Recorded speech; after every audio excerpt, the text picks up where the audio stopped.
¿Cómo estás, Evelio? Buenas tardes. Buenas tardes, Aarón. Vamos a ir directo al grano porque creo que hay mucho que hablar. Empecemos con algo que está caliente ahora mismo, las elecciones judiciales. ¿Qué opinas de las elecciones judiciales? ¿Qué crees que ha pasado? ¿Crees que los candidatos que han ganado se merecían ganar? Bueno, las elecciones judiciales para mí es una estafa, ¿no? De entrada, dado que, mira, primero son unas elecciones incompletas. No se están eligiendo a todas las autoridades y eso es lo uno, ¿no? Y esto es lo que primero es inconstitucional y va contra las leyes, lamentablemente. Ahora, de que se haya elegido las personas que realmente tendrían que ser elegidas, no lo sé, la verdad, porque hay gente que ha ganado y en realidad la sociedad misma no conocía a las autoridades judiciales.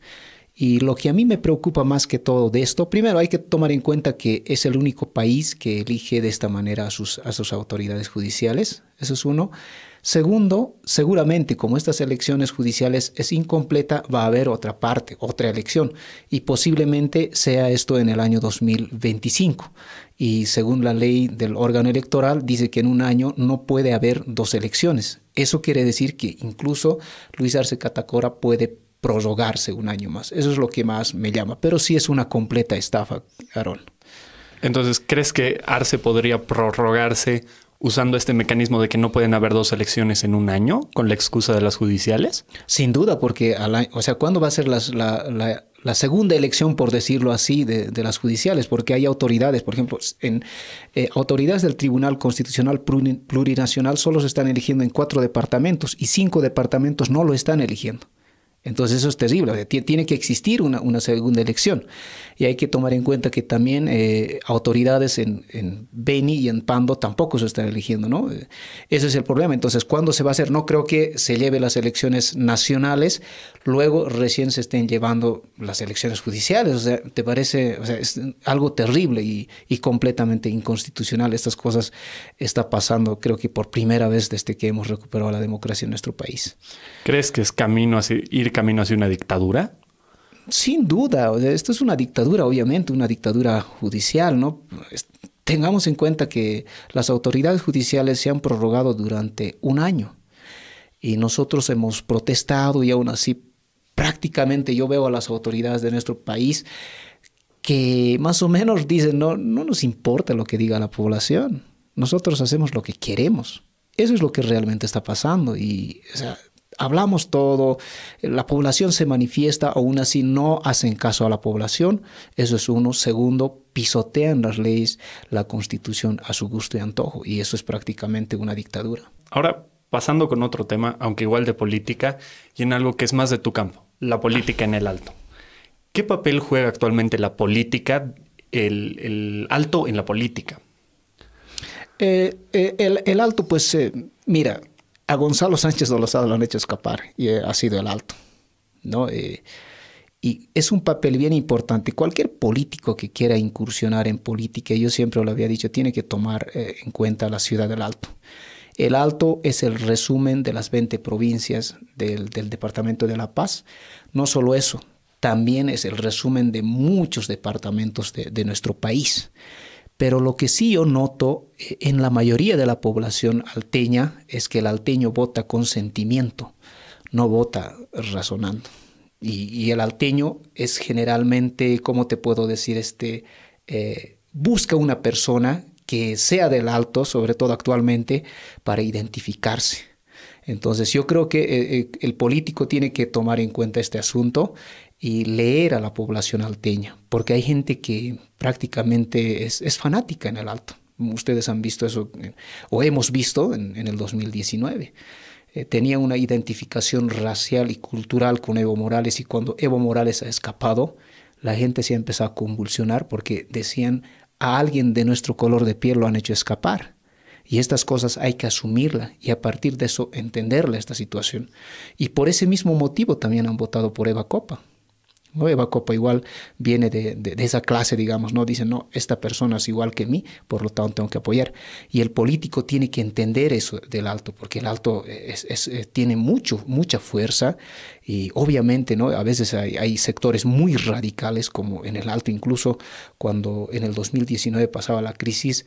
¿Qué pasaba? Cualquiera persona que hablaba en contra de Evo Morales o del movimiento al socialismo, literalmente te agarraban a palos. Y yo fui víctima de eso. O sea, era tan difícil hablar eso. Entonces, hay que entenderlo. Ahora, que yo diga que son personas que no se pueden cambiar, no, se pueden cambiar. Yo sé que a esta gente se le puede ganar y hacer comprender, sobre todo. Es que tenemos que entender, Aarón, el alteño, el 70%, incluso más, está en la calle vendiendo su tomatito, su jugo de quinoa. O sea, todos son comerciantes. Y cuando tú eres comerciante, no tienes tiempo para prepararte. O sea, simplemente vas a irte más a lo superficial. Tú eres político. A ver, no, Aarón, tú no eres igual que yo, entonces no te apoyo. Más o menos así. Entonces, hay que entender desde ese punto de vista, ¿no? Y inmiscuirse en las cosas de qué hace la gente, hablarles a la gente, ir a los mercados, entenderlos a la gente para poder ganar. Y entonces, un alteño que está en el alto va a ir a la provincia, va a llegar la información que tú lo has dado. Porque, como te dije hace un momento, el alto es el resumen de las 20 provincias, incluso de Bolivia. Entonces, es muy importante entender. Perdón que te corte, extendiendo más un poco ese punto, entonces se podría decir que muy buena parte de la información que llega referente a política al alto se transmite al resto de las provincias y su entendimiento de la política viene desde ahí. No, sin duda, ¿no? A ver, yo te digo, ¿no? Yo soy de Pacajes y siempre lo he dicho. El pensamiento del pacajeño es similar a la del alto, ¿no? Por ejemplo, yo me caracterizo abiertamente de derecha y siempre lo dije así, porque sería lo peor que seguir la izquierda y condenar en la pobreza a mis descendientes. Yo lo entiendo de esa manera. Entonces, cuando yo voy, digamos, a mi provincia, este año he ido a bailar zampoñada, he ido a hacer muchas actividades que siempre voy haciendo y me dicen, oye, tú dices que eres de la derecha. Lo importante es que tú eres igual que nosotros. Eso es el pensamiento. Obviamente que esto está mal en algún sentido, porque generalmente esas cosas generan división. Y o sea, dicen, no, este no es de mi clase, esto no. Y eso, ¿quién ha sembrado? El movimiento al socialismo. Y obviamente desde ese sentido al alteño o a la gente de la provincia hay que hacer entender que los bolivianos somos uno, independientemente de nuestra cultura, de nuestro idioma. Eso es lo que falta harto, hay que trabajar en el alto, pero la gente al menos se identifica así. Tocando ahí otro punto y yendo por otra rama, el adoctrinamiento del movimiento al socialismo en relación con un tema que tú dominas, la educación. ¿Qué crees que ha pasado aquí? ¿Qué opinión tienes al respecto? Bueno, nuestra educación con la Avelino Ciñani prácticamente pues, es el adoctrinamiento para defender un movimiento político, en este caso la izquierda del movimiento al socialismo. Porque francamente no, la educación lo que tiene que defender o bueno, formar por lo menos al estudiante no es para adoctrinar, pero lamentablemente con esta ley se ha hecho eso. Porque que me digan que en la ley Avelino Ciñani se ha introducido el que he hecho el Aymara, eso es mentira, porque con la ley 1565 ya se la ha hecho, es en 1993, con Gonzalo Sánchez de Lozada. No sé si te acuerdas que en esa ley han introducido... Ah, no, no, ya nací. Sí, tú no creo que te acuerdes. Ya, pero en esta ley han introducido el quechua, el Aymara, el guaraní en el sistema educativo. Me parecía una reforma educativa trascendente, la ley 1565. Pero el Avelino Ciñani prácticamente es el adoctrinamiento a una ideología política, lo mismo que pasa en Cuba, en Venezuela o en cualquier régimen dictatorial, lo mismo que ha pasado con Mao Zedong en China o en la ex-URSS, ¿no? Entonces, adoctrinar a una idea, y eso es lo que buscan con la ley Avelino Ciñani. Para mí es una ley que prácticamente en lugar de mejorar la educación ha empeorado, y aquí lo que hay que entender algo, la base del desarrollo de un país está en la educación. Si nosotros no trabajamos en este ámbito que es la educación, pues nuestro país va a estar como está. Y sobre todo a las clases populares, a los sectores más grandes. Entonces, eso es lo que se ha logrado con la ley Avelino Ciñani. Aquel que quiera desarrollar un plan de educación para Bolivia, ¿qué elementos tendría que tener en cuenta para eliminar esto? A ver, primero yo pienso que para hacer una buena educación tiene que estar alejado del ámbito político o de las ideologías políticas. No tiene que estar abierto la educación. En este caso tiene que haber varias oportunidades o varias formas de poder prepararte tú, no sobre todo de la política, porque la política envasa todo esto, la educación. Obviamente que hay que trabajar harto en este asunto. Actualmente, si te das cuenta, nosotros, Bolivia, no participamos ni en las pruebas PISA. No sabemos en qué nivel de educación estamos nosotros. Entonces, y dicen, no, nosotros, el gobierno dice, mira, nosotros estamos haciendo esta ley, estamos mejor. Entonces, ¿pero por qué te sales de estas pruebas PISA? No lo haces, no sabemos en qué nivel estamos. Pero si tú ves a la mayoría, no a todos, obviamente que hay estudiantes que de manera autónoma se van formando, leyendo libros, porque eso también es un problema en nuestro país. La gran mayoría de los bolivianos no tenemos el hábito de la lectura, ¿no? Sobre todo en secundaria, en primaria. No hay ese hábito. Y a lo mucho que piden libritos resumidos, por ejemplo, El Quijote de la Mancha, un resumido, o cualquier libro, y eso no está bien.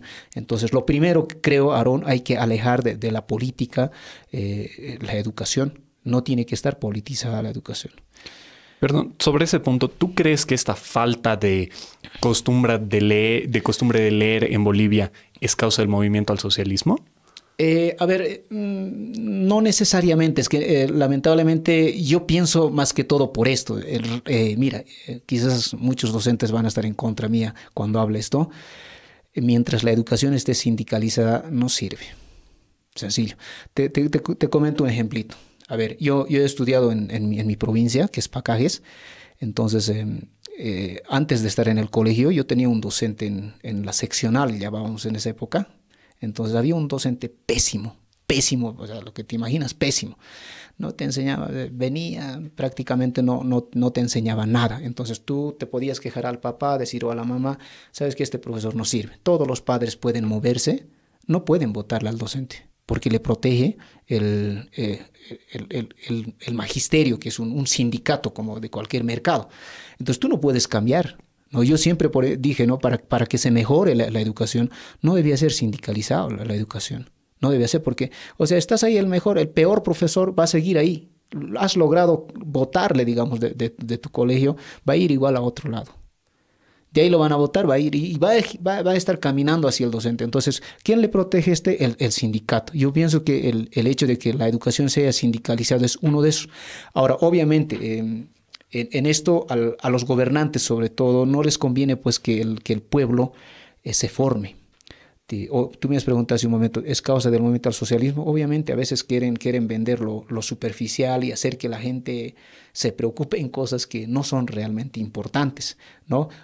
Esto debería de nacer también, claro, de parte de los padres de familia, inculcar a sus hijos. Yo al menos en el Alto o en las provincias, yo no veo lecturas así profundas, yo no veo.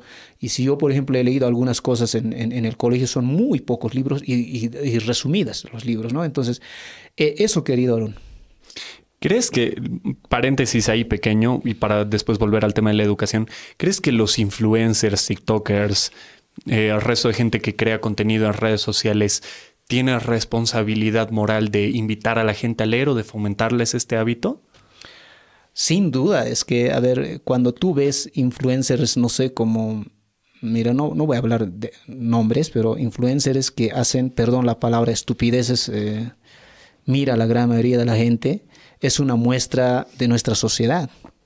Eso es lo que le gusta a la gente, le gustan las cosas que no son importantes en nuestro país. Obviamente, y ahí yo veo, por ejemplo, contenidos así de bolivianos que hacen contenido en redes sociales, contenido de gran calidad, eso la gente no quiere ver, ¿no? Entonces, obviamente sería bien interesante en estas circunstancias cuando existen los influencers fomentar a esto, porque se trata, o sea, voy a recalcar esto, el desarrollo de un país depende de cómo están formados sus ciudadanos. Eso es así puntual. Entonces sería bien interesante que exista influencers que realmente estén enseñando. Yo he visto, por ejemplo, en TikTok, pero que tienen pocos seguidores, ¿no? He visto hablar de política, no sé, de educación, incluso enseñar aymara, que no siguen, pero a la gente, recalco, yo lo veo que le gusta O sea, cosas estúpidas, cosas tontas, bailando una chica o haciendo cosas que no te van a ayudar a crecer. Entonces, sería bien importante que los influencers hagan esta tarea. Sin duda va a tener un impacto positivo en nuestra sociedad. ¿Crees que cuentas como la tuya, que ya cuenta con más de 150,000 seguidores, significan un cambio de paradigma o un punto de inflexión en el contenido que consume la gente en redes sociales? A ver, a mí me encantaría hacer otro tipo de contenido y sigo con esos planes por si acaso de educación plenamente, porque mi contenido no es tanto de educación, es un poco de protesta. Ya, entonces en ese sentido, yo estoy planeando, por ejemplo, hacer otra cuenta con ese objetivo de enseñar, de fomentar prácticamente a la gente. Obviamente que 150,000 seguidores sí tiene una influencia fuerte, porque al fin y al cabo no solamente te miran 150,000 personas, en algunos videos me han mirado 1 millón, 2 millones, 3 millones de personas. Sí sería interesante, al menos eso es mi plan también de hacer esto. Perfecto. Ahora, volviendo con el tema de la educación, aparte de los factores que nos has mencionado, ¿en qué estado crees que está la educación en Bolivia? No solo en el sentido de la educación que emana del Estado, sino en la educación de la gente en el sentido de sus valores. A ver, yo la educación lo entiendo más o menos como una formación integral, ¿no? Hablando de valores. Lamentablemente, nuestra educación pues está reflejado a veces en las noticias que ves, muchas cosas, noticias feas. Entonces pienso que en ese sentido está pues igual pésimo en cuanto a los valores. Y esto quizás, mira, tú eres papá, ¿no? Lamentablemente tú como papá, no, ahorita no eres papá, Sí, bueno, digamos que tú eres papá, ¿no?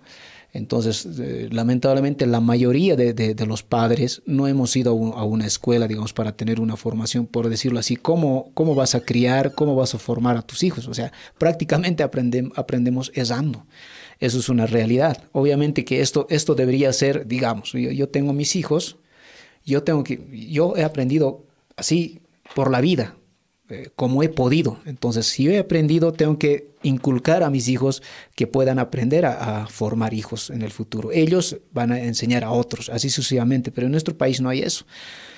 Al menos desde mis épocas, mi papá solía contarme, ¿no? O sea, todo era a palos, todo era esto así, todo era prohibiciones, etcétera, ¿no? Entonces, sí debería de formarse. Yo había planeado esto, que exista escuela de padres. Sería bien interesante esa área, porque muchas veces el papá llega cansado a la casa, va trabajando, etcétera. Encima el niño se ha sacado malas notas y a veces explota el papá, ¿no? Entonces, yo creo que se puede inculcar escuela de padres en ese sentido. Ahora, hablando también de los valores en el sistema educativo regular, sería interesante, esto también había propuesto, meter el tema de la educación emocional, porque a veces la educación está netamente centrado para llenarte de conocimiento, pero no te enseña, que te digo, a controlar tus emociones, no te enseña a cómo desenvolverte en situaciones difíciles de tu vida, que yo había propuesto también eso, como introducir en el sistema educativo como un tema transversal. O sea, hay temas muy importantes que trabajar en nuestra educación. Es un tema amplio que nadie lo toma en cuenta. O sea, el profesor va a las clases, no digo todos, dicta las clases, quiere recibir su sueldo. El estudiante va a las clases, que me saque 52 y haya aprobado. Esa es la realidad, no solamente en el colegio, en la escuela, también en las universidades pasa eso, cuando en realidad debía ser querer formarse, no digamos ver una nota y haya aprobado, listo, ¿no? Yo no veo, o sea, veo en algunos, pero muy pocos, en la mayoría no. Y esto se debe mucho a una cultura que tenemos de que casi no nos interesa formarnos, ¿no? Entonces, eso es lamentablemente en nuestro país. Hay una puntualización. ¿Algún consejo que quisieras darle a los docentes que de verdad quieren educar a la gente, que quieren transmitir la educación, pero tal vez no saben cómo hacerlo? Pero, a ver, lo primero sería formarse constantemente, porque hay docentes que, o sea, como te dije hace un momento, simplemente están ahí en el trabajo por cumplir su trabajo y por percibir un sueldo. Yo, por ejemplo, te hablo de mi experiencia del colegio, de la primaria, y solo tuve un docente que sí me ha marcado. solo uno. Esto no les interesaba. Venían, nos enseñaban y si hacían, aprendíamos bien, si no, no. Entonces, pero ¿dónde parte esto? Primero está pues en formarse. No es necesario que para escalar, no sé, en tu categoría vas a ir a dar examen. Tienes que formarte todos los días. Tienes que formarte, asistir a seminarios, no sé, a foros para poder formarte. Eso es uno de los puntos.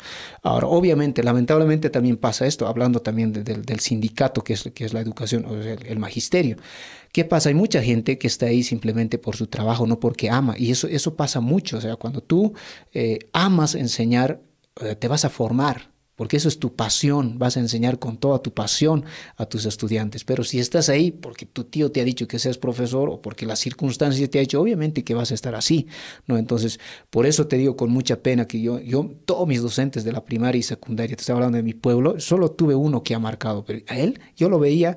O sea, te enseñaba con toda pasión, nos sacaba los cerritos, nos hablaba, mira, esto se ha formado así, nos hablaba así. Entonces, eso se me ha marcado y me ha quedado hasta el día de hoy que tengo más de 30 años, o sea, después de haber ido a la universidad.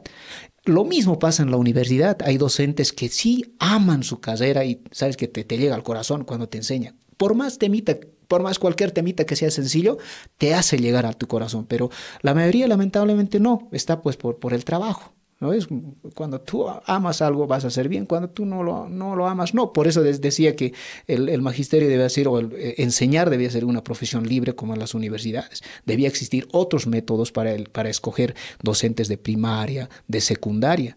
No este método que entras al escalafón y nadie más puede enseñar, ¿no? Debía ser otro método esto, ¿no? Pero hay que hablar mucho sobre esto. Ahora, otros consejos, pero esta vez con otro tema que tocabas hace un momento, consejos para padres primerizos que tal vez no saben por dónde empezar. ¿Qué consejos les darías? Primero sería asistir pues algunos clases o seminarios de padres, ¿no? Porque es un poco complicado, eso tampoco se puede encontrar fácil. Lamentablemente la gran mayoría, yo por ejemplo, yo tuve mi hija y listo, no sabía cómo hacerlo, ¿no? Ahora, ¿qué le voy a enseñar? Entonces, con el tiempo vas aprendiendo, pero lo importante sería asistir a algunos seminarios de padre, algunas escuelas de padre que hay, muy raros, pero hay, y eso también hay que incentivar en nuestro país.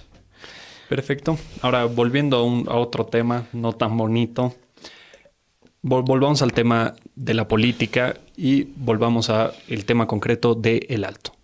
¿Crees que todo El Alto es una sola masa votante? ¿O crees que está dividido en sectores como tal vez puede ser la ciudad de La Paz? El Alto es pues cambiante, ¿no? Porque hay que recordar que en El Alto solo ha habido un alcalde del MAS. Patana, si no me equivoco, ¿no? Él era el único alcalde. O sea, yo lo noto una población bastante joven, voluble, como el adolescente que a veces cambia de pensar de la noche a la mañana. Entonces, eso hay que leer. O sea, un solo votante no hay, pero la mayoría sí tiene alguna forma de pensar que va cambiando, es cambiante. Al año puede ganar un partido, digamos, el 2026, que corresponde, puede ganar un partido, digamos, de la ultraderecha y puede ganar. Depende cómo venda sus ideas. Y yo lo veo hacia el Alto y nos consta. Eva Copa, estaba más antes La Sole y etcétera. No podemos hablar así de todos los alcaldes. Una ciudad muy joven que no tiene una identidad así, ¿no? Bien sesgada, no lo tiene bien decidida. Creo que eso hay que entender. O sea, un votante no lo tiene, pero sí he visto radicalismos en muchos lados, en la mayoría, aunque algunas zonas sí tienen, digamos, una forma de pensar distinta también. ¿Tú dirías que El Alto tiene una naturaleza capitalista por la cantidad de comercio que hay en él? Es ultracapitalista, pues El Alto, solo en versión pequeña, oferta y demanda. Es netamente capitalista, liberal, El Alto, ¿no? Porque, o sea, a ver, hablaremos de la pandemia. En la pandemia, las primeras cosas que han faltado han sido, pues, alcohol en gel, barbijos, etcétera, ¿no? Han faltado un montón de cosas. Y la gente alteña ha empezado a fabricar hasta de trapitos y ha empezado a vender. Y oferta y demanda. Primero costaba $1. Han visto que no había nada, $2, 3, ha llegado hasta 5 bolivianos, te estoy hablando, barbijos hechos de trapitos. Eso es, pues, capitalismo, oferta y demanda, libre mercado. Es capísimo el alteño para eso, ¿no? Vea algún producto que no hay y sabe que es el único que vende eso, lo va a subir de precio. Ahora, cuando ya hay harto de eso, entonces se baja así, ¿no? El alteño es pues así, ¿no? Entonces yo creo que quizás no entiendan, ¿no? El hecho de que este sistema sí genera dinero y riqueza. Porque si pueden entender a profundidad, es posible que todos pueden ser grandes empresarios con algún tipo de capacitación. Y yo estoy seguro de eso, porque la gente alteña es trabajadora. Llegas, no sé, yo sé llegar de viaje en el bus, no sé, de Cochabamba, 11 de la noche, puedes encontrar comida, refresco, todo. Llegas a las 4, 3 de la mañana, lo mismo, ya están vendiendo todo en las cejas. Es así, se vende todo. O sea, prácticamente, si tú vas a la 16 de julio, el auténtico mercado del capitalismo, encuentras todo, la gente vende todo con tal de ganarse un peso por lo menos. Entonces, es ultracapitalista, ¿no? Sí hay que hacer muchos trabajos para hacer entender esto y para que crezca más este tipo de mercado. Sí, hay que trabajar bastante en eso.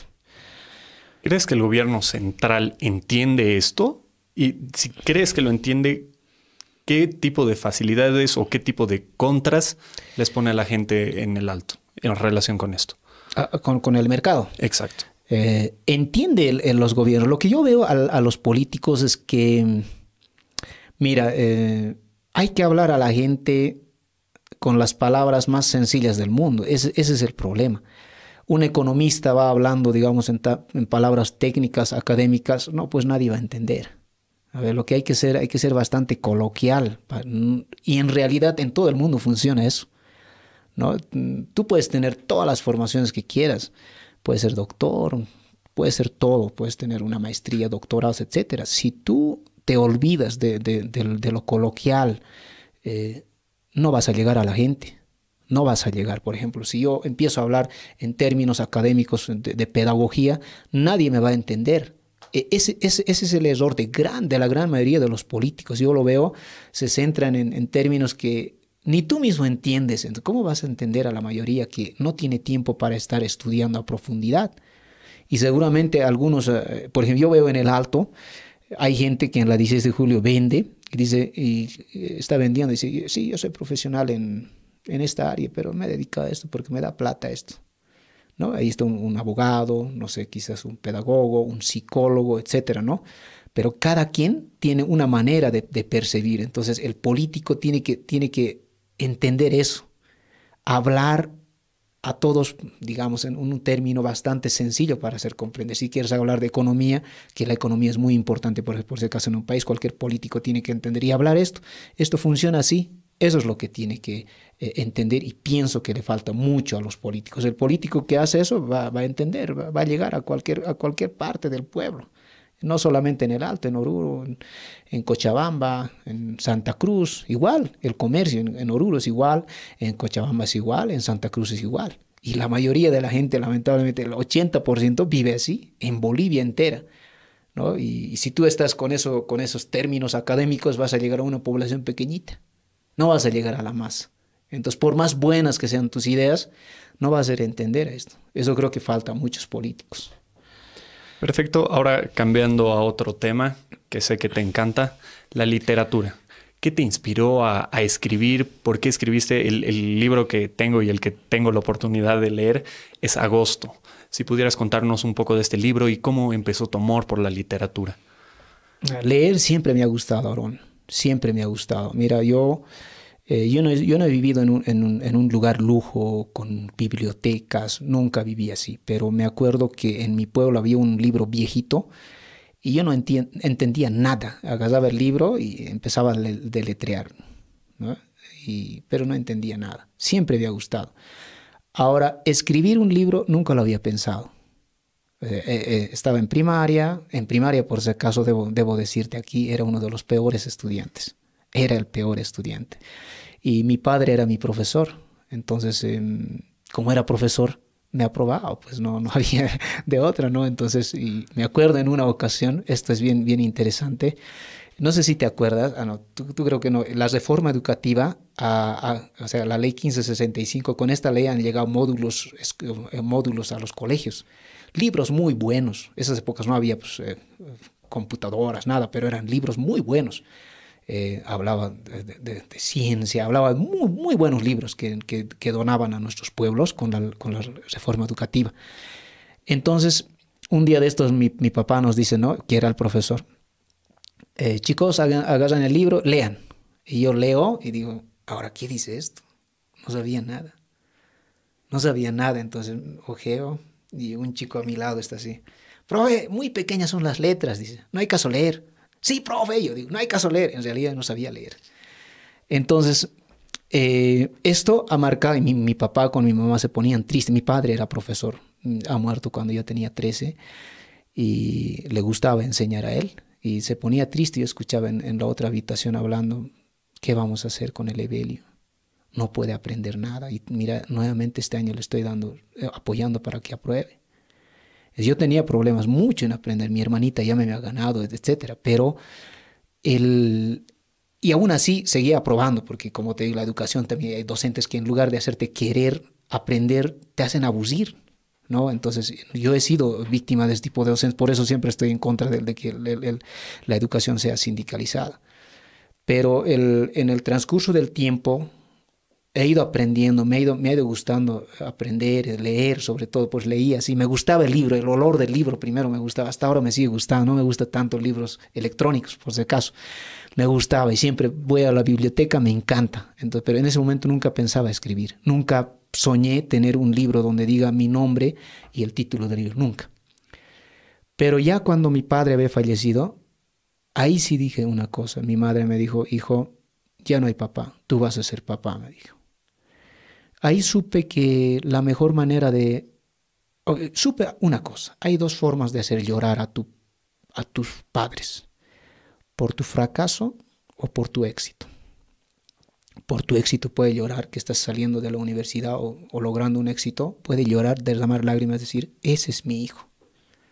O por tu fracaso, te has ido a hundir, no sé, te has dedicado a algún vicio, le haces llorar. Entonces yo supe, decidí, cuando mi mamá dijo, ya no hay papá, dije, voy a estudiar. Ahí empecé a emprender, a darle, digamos, cuerda a lo que yo tenía que aprender. En pre-promo me era abanderado y mi mamá ahí atrás estaba llorando de felicidad. Y en promoción lo mismo.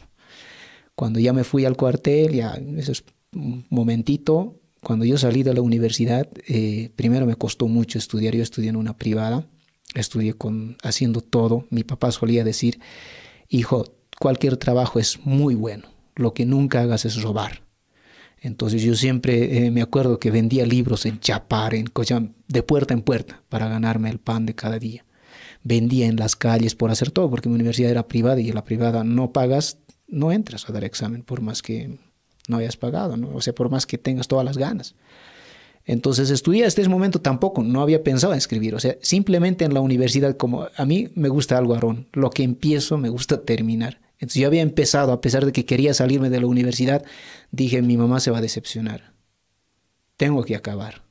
Entonces llegué a la universidad, acabé los 5 años, luego, por fin, dije, me bajé un peso grande de mi espalda, porque ni siquiera comía bien, ni siquiera me podía vestir bien. No podía vestir, no salía de una ropa, porque yo solito estudiando ahí, en la universidad. Pero ahí me di cuenta cuando salí de la universidad, y seguramente muchos jóvenes se dan cuenta, el campo laboral es muy pequeño en nuestro país. O sea, lo primero que te van a ofrecer no es como soñaste, a no ser que tengas, no sé, grandes amigos por ahí, ¿no? Que te puedan acomodar, esa es la realidad. Salí, egresé, dije, no había trabajo. ¿Qué voy a hacer? Gasté harto, yo pagaba un monto elevado en mi universidad. Entonces, ahí hice mi tesis. Digo, voy a hacer primero mi tesis. Si Tomás haré, voy a acabar. Y fui a mi pueblo a hacer mi tesis y hice precisamente sobre el manejo de las emociones y cómo incluir estos temas de la inteligencia emocional en el sistema educativo regular. Hice eso. Y afortunadamente en mi tesis, yo no era un estudiante aplicado en la universidad porque estaba preocupado qué comer, cómo comprar mi ropa, eso era mi preocupación, no era la educación, ¿no? Entonces, eso era, tengo que acabar, no importa que saque 53, lo importante es que acabe mi carrera. Entonces, cuando yo hice mi tesis, defendí, afortunadamente, ¿no? Y ahí no estaba mi mamá, que hubiera querido que esté ahí, no estaba y dije, no, Ya defendí, no importa, voy a sacar 60 y con esto me voy a liberar de la universidad porque lo que me empiezo me gusta terminar. Y defendí mi tesis. Ya después de eso, algo raro que pasó en mi defensa de tesis era que pucha, el salón estaba lleno, incluso estaba mirando de la ventana. Usualmente unos cuantos pelagatos suelen estar ahí atendiendo a eso, pero lleno. Mucha gente que me quería en la universidad. Y gracias a muchas de esas gentes que han creído en mí, también sigo. Entonces, defendí, me dieron un cuarto intermedio. ¿Por qué te cuento esto? Porque así empezó mi forma de escribir. Ya salí, volví y dijo, ya, Evelio, por favor, al frente. Y leyó el acta de mi titulación, de mi tesis, 100 sobre 100. No podía creer. Dije, o lloro o río. Opté por reír. Y me empezaron a abrazar. Y ahí me dijo mi docente, mi decana, Evelio, vos sabes escribir, me dijo. Tu tesis me ha encantado. Te invito a que tú hagas un artículo científico para la universidad. Tú siempre has sido aplicado, siempre te he visto con un libro, etcétera, y siempre manejaba libro. Aunque, sabes que no, era raro mi vida, ¿no? Yo, cuando estaba primer año, en vez que yo, como estudié en una universidad cristiana, no soy cristiano por si acaso y respeto todas las creencias, pero leía la Biblia todos los días desde la 1 de la mañana. Leí mi Biblia, todo rayado así, interpretando todo, era así. Entonces, cuando me han invitado a esto, dije, no voy a escribir un artículo científico, voy a escribir un libro, dije. Y empecé a escribir un libro. Todos los días a base de mi tesis, así, ¿no? Y cuando terminé, soñando como cualquier mortal, voy a escribir un gran libro y voy a publicar, así, ¿no? He escrito mi libro de cómo podíamos aplicar en el sistema educativo lo emocional, que es muy importante. Entonces, acabé de escribir, ahora sí. Me fui pues novatamente a las editoras. ¿Me puede publicar? No. ¿Me puede publicar? No. ¿Me puede publicar? No. Ningún lado. Nadie me quiso aceptar. Paréntesis, ese libro todavía no era Agosto, no, ¿verdad? No es Agosto. No, en realidad en esa época no escribía novelas. Entonces, la primera no me dolió. La tercera, la cuarta, todas las editoriales me han rechazado y al último opté o lo imprimo, yo lo hago. O sea, yo veía, pues así, puedo poner la tapa, así, etcétera. No sabía ni siquiera cuál era el proceso de poder publicar un libro. No lo sabía. Y al último me decepcioné y dije, pues en vano he escrito este libro, ¿qué voy a hacer? Y a veces dije, no, nadie quería publicar y he investigado también en internet que podíamos autopublicarnos, etcétera, ¿no? En plataformas digitales. Pero ya, como nadie me quiso publicar, un día de estos estuve caminando por la 16 de julio. Y en la 16 de julio hay muchas cosas que puedes encontrar buenas, pues baratos, ¿no? Pero originales usados, que han sido de segunda mano, etcétera, ¿no? Ahí este libro marcó mi vida de mí. Yo estuve caminando y justo vi un libro ahí, Ensayo sobre la ceguera, José Saramago, Premio Nobel de Literatura 1998. Ese libro lo leí varias veces, pero me identificó por completo, a pesar de que su ideología del escritor no comparto, pero su forma de escribir es muy bueno. Y ahí dije, ¿sabes qué? Voy a escribir un libro, novela voy a escribir como este escritor. Y empecé a escribir mi primer libro, lo boté al tacho. Otro libro, lo boté al tacho. Otro libro, lo boté al tacho. Y así creo que era el quinto libro que estaba escribiendo. Y como cualquier mortal, Aarón, soñaba, pues dice, voy a presentar este libro, voy a ganar ese premio. Y ¿sabes qué? Te comento que he presentado el Premio Nacional de Novela, muchos premios de Bolivia y al extranjero. Y uno que me acuerdo que era el Premio Planeta, que es el segundo premio más grande de la literatura en el mundo, después del Nobel. Yo mandé mi libro allá. Y en ese momento que estuve mandando, conocí a un escritor de La Paz. ¿Dónde estás mandando? Me dijo. A España. Me ha mirado así, ¿no? Así. ¿Y sabes escribir? Sí. ¿De dónde eres? Soy de Pacaje. Siempre dije, por si acaso, porque yo he nacido ahí, que viví 15 años. ¿Y me puedes pasar tu manuscrito? ¿Y por qué has venido aquí? Me dice, ¿no? Porque ahí me enteré que quería sacar el ICBN, la numeración internacional del libro. Porque eso pedía el Premio Planeta. Entonces, pasame en PDF, me dice el escritor. Y yo así no le dije sí ni no. Y él, como podía leer mi pensamiento, dice, no te voy a plagiar, me dice. No te voy a plagiar, me dice. Pero pásame, por favor. Le paso, dame tu número. Y al paso un tiempito, me dices, Evelio, escribes cualquier huevada menos literatura. Eso me dice. Hablaremos en un café en La Ceja. Yo fui al café a La Ceja y me traían libros así grandes, así, ¿no? Entonces me dice, ¿sabes qué, Evelio? El gran problema del escritor boliviano es eso, escribir sin leer. Porque si tú quieres escribir y no lees, no sirves. Tienes que escribir mucho, leer mucho, me dice. Y de verdad, ¿no? Me hizo leer, eso creo que era mi quinto libro, yo soñando. Y sabes que lo más triste era que mandé al premio Planeta, primero no salió ni en los primeros 100, nada. O sea, pero sí había sido uno de los únicos bolivianos que había enviado ese año a mi novela al premio Planeta, queriendo ganar un premio tan enorme cuando ni siquiera sabía escribir bien, ¿no? Entonces, cuando él me dio esos libros, yo empecé a leer esos libros y me dijo, mira, quiero que lees todos estos libros, me dijo. Yo leí esos libros, me acuerdo que estaba de Thomas Harris, estaban muy buenos libros, Laura Restrepo, si no me equivoco, así. Me puse a leer todo y cuando me puse a leer, leí mi escrito, realmente tenía razón. Era la peor cosa que había escrito. Ahí quise dejar de escribir, porque uno dice, tantos años he escrito y nada, no puedo publicar ni una plana de escrito. Entonces me puse triste, dije, ya no voy a escribir nada, ya me rindo. Ya no quiero escribir. Ya había escrito novelas y de verdad lo que he escrito leía de, esto escribí yo, qué mal. Y solo te das cuenta eso cuando te formas. Es lo mismo que cuando eres un albañil, pues ¿no? Para ser albañil primero tienes que haciendo se aprende, ¿no? Más allá de que vayas a estudiar, ¿no? Entonces era más o menos así. Y cuando quise dejar todo de escribir, escribí una novela con tintes eróticos que tampoco lo publiqué hasta el día de hoy. Pero sí le gustó a un escritor que es un gran amigo, Homero Carvalho. Le muestro, me dice, Evelio, me gusta tu título, me dice. Sigue adelante, pero Evelio, me dice. Y ¿sabes qué? Lo primero que me pregunta, y esto es real en nuestro país y en cualquier parte del mundo, creo. Pero Evelio, ¿tienes con qué vivir? Me dice. ¿Con qué comer? Porque el artista no te van a pagar, me dice. Sí, le digo, tengo con qué vivir, porque eso es lo importante, me digo, por muchos artistas, y eso es la verdad. Hay pintores que al iniciar no ganan plata. Hay escritores que no ganan lo mismo igual, músicos igual. O sea, su primera etapa para ser grande, básicamente se mueren de hambre. Me dice eso, ¿no? Pero tienes que seguir, me anima con sus palabras, así en un café en La Paz, me dice, tienes que seguir. Y le cuento lo que te estoy contando, tienes que seguir. Es así como ese año tuve una invitación para hacer un cuento.